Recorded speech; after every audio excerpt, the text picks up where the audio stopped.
और चलिए अब आगे बढ़ते हुए तीसरी बड़ी खबर का रुख करते हैं। पंचकूला से ग्रुप डी के नव चयनित कर्मचारियों का नियुक्ति पत्र समारोह हुआ।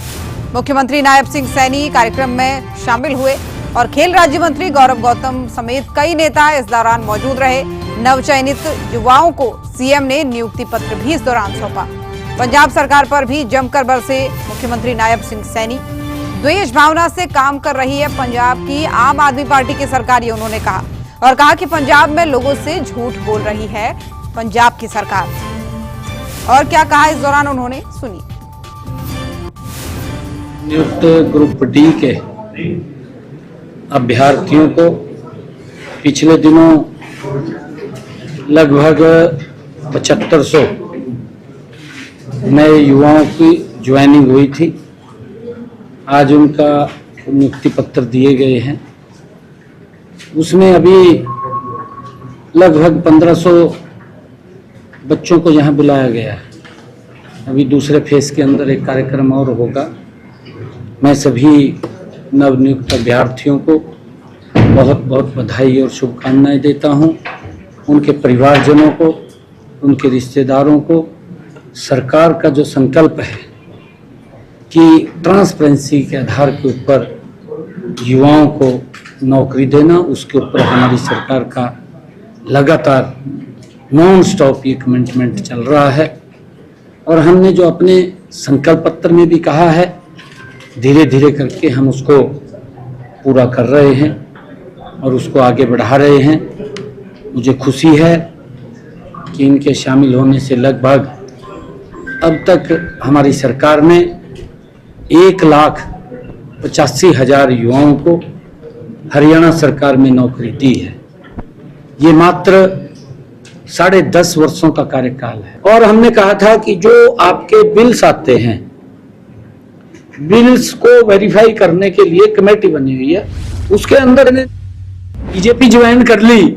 रणजीत सिंह ने कल है का गिल साहब ने ज्वाइन करी। उसके घर जाकर वो भेज दी विजिलेंस, वहां भेज दी उसके घर में।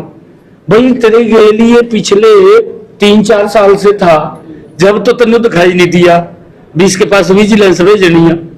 उनने रात ज्वाइन करा, रात तो विजिलेंस पहुंच गई। किस प्रकार से द्वेष भावना से ये सरकार काम कर रही है।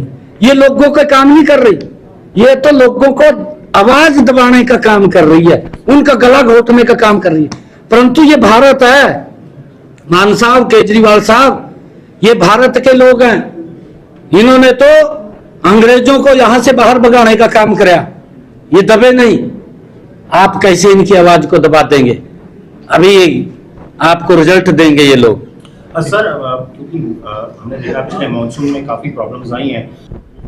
ये विचार होता है। मान साहब को मैं ये कहना चाहता हूं, भाई देख, द्वेष भावना से काम ना करा, लोगों के हित में काम कर। मैं बार बार ही बात बोलता हूं। भाई वहां का किसान तंग है तो किसान के बारे में सोच। तने महिलाओं के साथ वायदा किया था, तब महिलाओं को पैसा देते तो लास्ट 1 साल भी नहीं रहा, 6 महीने, 1 साल से भी कम रह गया। इब्ता अंतिम समय के अंदर एक फिर वो दे देगा टॉफी, फिर थोड़ी लोग मानने लग रहे इसकी बात। अब नहीं मानेंगे। अरे 5 साल काट लिए इसने, ये कह के वोट ले लिया कि मैं 2000 रुपये महीना महिलाओं को दूंगा। दिया नहीं, अब तक नहीं दिया। मैं जाता हूं पंजाब के अंदर, मैं देख रहा हूं महिलाएं इस देखती हैं। अरे हमने तैयारी कर लिया हरियाणा के अंदर, हमने कहा था, हमने तुरंत तैयारी कर लिया। उसका जल्दी पोर्टल खोलने वाले हैं। हम 2100 रुपया बहनों को देंगे, परंतु उन्होंने झूठ बोल के ले ली वोट। किसाना का लठ मरवाई दिए, पहले उनका कह दिया उन्होंने। अब हम हरियाणा के किसान की सारी फसल एमएसपी पर खरीद रहे। भाई ये क्या नहीं खरीद रहे? हम किसान के अगर फसल का खराबा होता है तो उसका मुआवजा दे रहे हैं। और अब आगे बढ़ते हुए 5वीं बड़ी खबर आपको बताते हैं। लाहौल स्पीति में बारिश आफत बन गई है लोगों के लिए। बादल फटने से आम जनजीवन